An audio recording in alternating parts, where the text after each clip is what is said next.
સુરતમાં ગુનેગારોને ડામી દેવા પોલીસ મેદાને આવી ગઈ છે। ત્યાં સુરતના લાલગેટ વિસ્તારમાં હત્યાના ગુનામાં ઝડપાયા બાદ પેરોલ પર આવીને મૃતકની પત્નીને ધમકી આપનાર આરોપીઓનું એસઓજીએ લાલગેટ પોલીસ સાથે મળી વરઘોડો કાઢી માફી મંગાવી છે। સુરતમાં ઘણા સમયથી ગુનેગારો બેફામ બની રહ્યા હોય તેમ લાગી રહ્યું છે, કારણ કે ગુનો કર્યા બાદ જેલમાં જઈ આવી ફરી ગુનેગારો ગુનાખોરીનો રસ્તો છોડતા ન હોય, જેથી હવે આવા ગુનેગારોને તેમની જ ભાષામાં સમજાવવા સુરત એસઓજીની ટીમ મેદાને આવી ગઈ છે।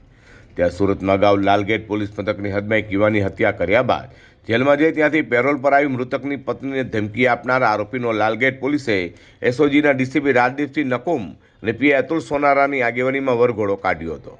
આરોપીએ મૃતકની પત્નીને ધમકી આપ્યા બાદ પોલીસે ત્વરિત તપાસ હાથ ધરી આરોપીને ઝડપી પાડ્યા હતા। તો આરોપીઓ જેલમાંથી આવ્યા બાદ તેઓનું સ્વાગત કરાયું હોય અને સ્ટેટસ પણ ગુનાખોરીવાળા મૂકતા હોવાનું સામે આવ્યું છે। હાલ તો લાલગેટ પોલીસે આરોપીઓનો વરઘોડો કાઢ્યો ત્યારે મૃતકની પત્ની અને સંબંધીઓએ તેઓ પર નિશાસા નાખ્યા હતા અને મારી બહેનને 21 વર્ષની ઉંમરમાં વિધવા કરી દીધી તેવી આપવીતી કહી હતી।